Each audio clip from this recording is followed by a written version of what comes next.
Hello everyone, welcome to video 15.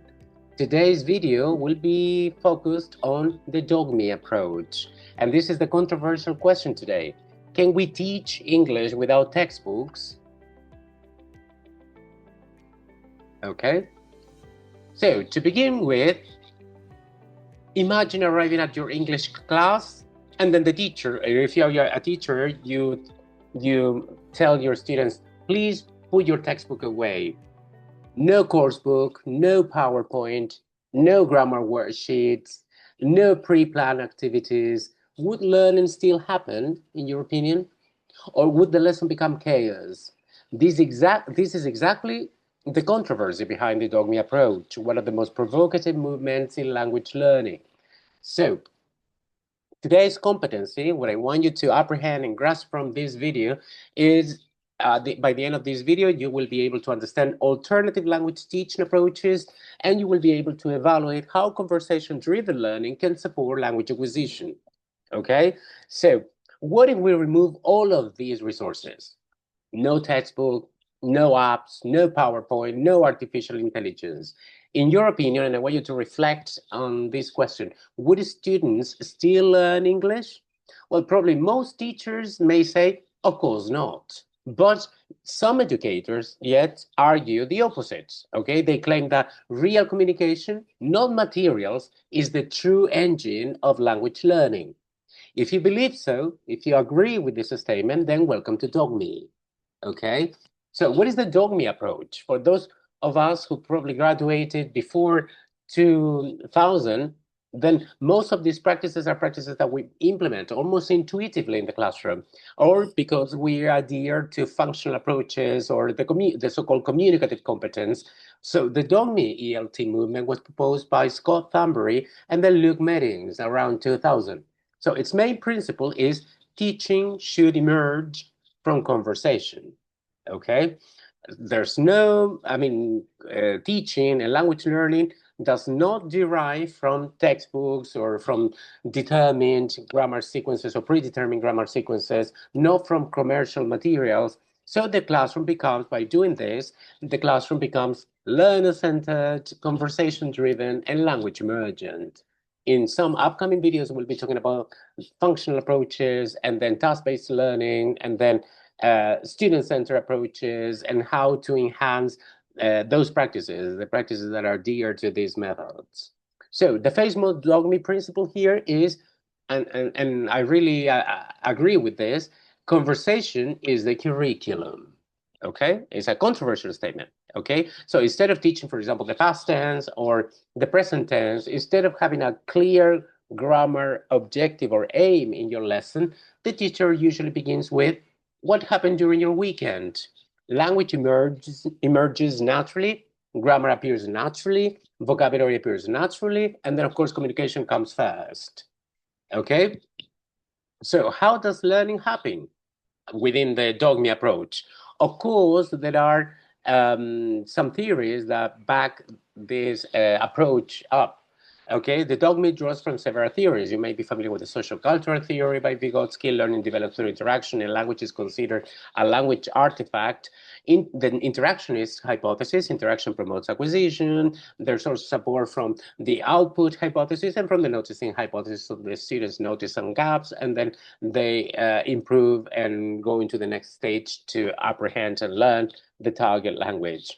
These are some examples of some Dogme activities. So this is very example to second language acquisition theories.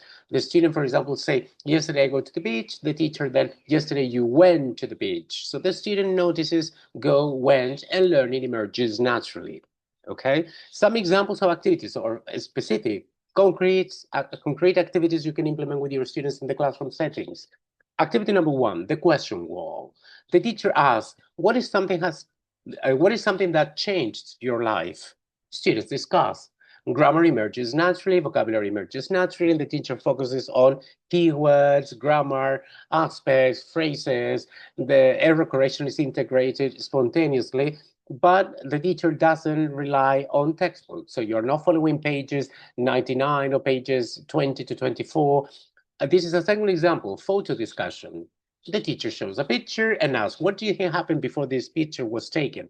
The students negotiate meaning.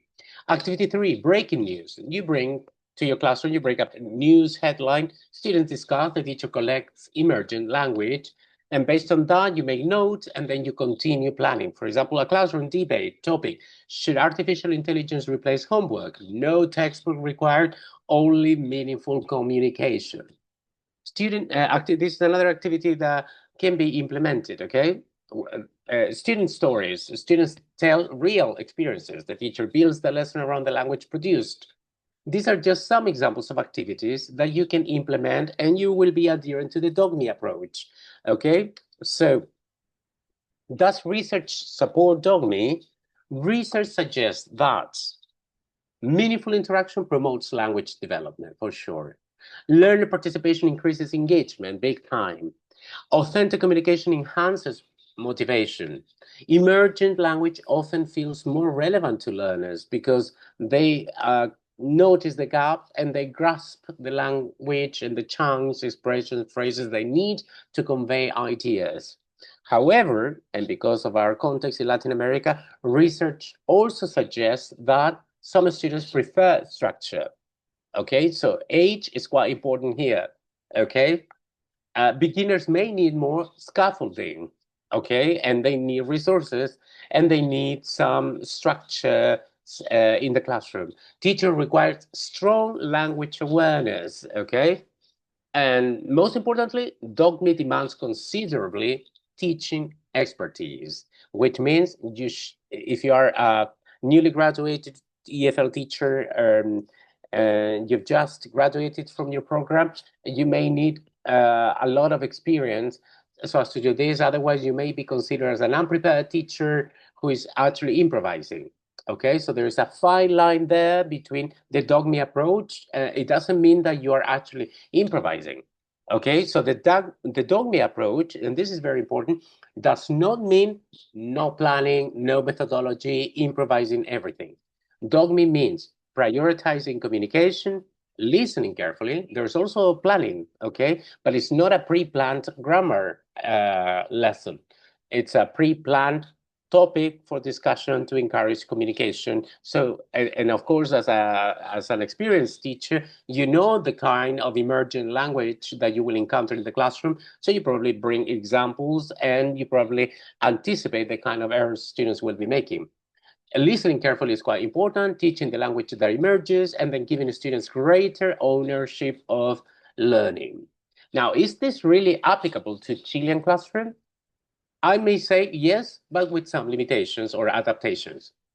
The challenges here, large classes, curriculum requirements, standardized testing, limited time, but there are some possible options for integration. For example, conversation circles, okay, from time to time in your classrooms, student-led discussions, news-based lesson, speaking warm-ups, emergent vocabulary boards. You don't need to abandon your textbook. Again, you can simply create more space for authentic communication. So the final reflection here is think about this question. Are students really learning English? Okay, this is a question I usually ask EFL teachers. Like, what's the impact of your job? Like, can you really say that you're an English teacher and that your students are learning English? Not because you've taught for many years and you've taught different classes, that means that the students have learned English. So this means that you've got to follow their progress from time to time and ideally teach those classes. And unfortunately, we don't have any delayed test or post-delayed test or retention test, as called in researching, so we can measure the impact we have had with our students, I don't know, 2 semesters after you've taught and completed a course. Okay, we just assume that our job has a real impact on students. So are they really learning English? Are they learning how to complete textbook exercises instead, maybe? Okay, so think about it, okay? Pause, stop for a while and reflect on these ideas, because sometimes the most powerful learning movement occur when teachers stop following the book, okay? And that is another controversy we'll be talking about in a different video. The difference between adopting the textbook and adapting the textbook. And of course, it's time also to start listening to learners and put them in charge and come out with student-centered approaches. These are some ideas for researchers. Can Dogme improve speaking fluency more effectively than textbook-based instruction? We can also think about our comparative studies, okay? A group with the Dogme approach, it could be a quasi-experimental study with 15 students, and you can come up with an experimental group and a control group, and then share differences in their learning, okay? How does Dogme affect learning motivation? What teacher competences are necessary for successful Dogme implementation? Can Dogme work in large public school classrooms? And another question that that can inspire you to do research and pursue research studies: how does artificial intelligence interact with Dogme principles? Can conversational, for example, avatars support emergent language learning? These are just some questions that can guide you and help you maybe develop a research line or implement exploratory action research with your students in a given specific context. These are the references that I have consulted in order to prepare this video for you.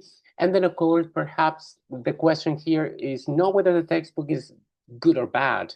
Perhaps the real question now is whether learners are being given enough opportunities to communicate. As we say, a good teacher is always on their feet, which means you're always prepared, and you're able to help your students to improve their learning. Okay, so having said this, okay, I hope you enjoyed this video. This is a short summary, okay, an infographic with the main ideas from the Dogme approach. And of course, I look forward to sharing with you soon in the live sessions. And remember, this has been the video about the Dogme approach and about teaching English through real conversations. Bye. I hope you enjoyed it.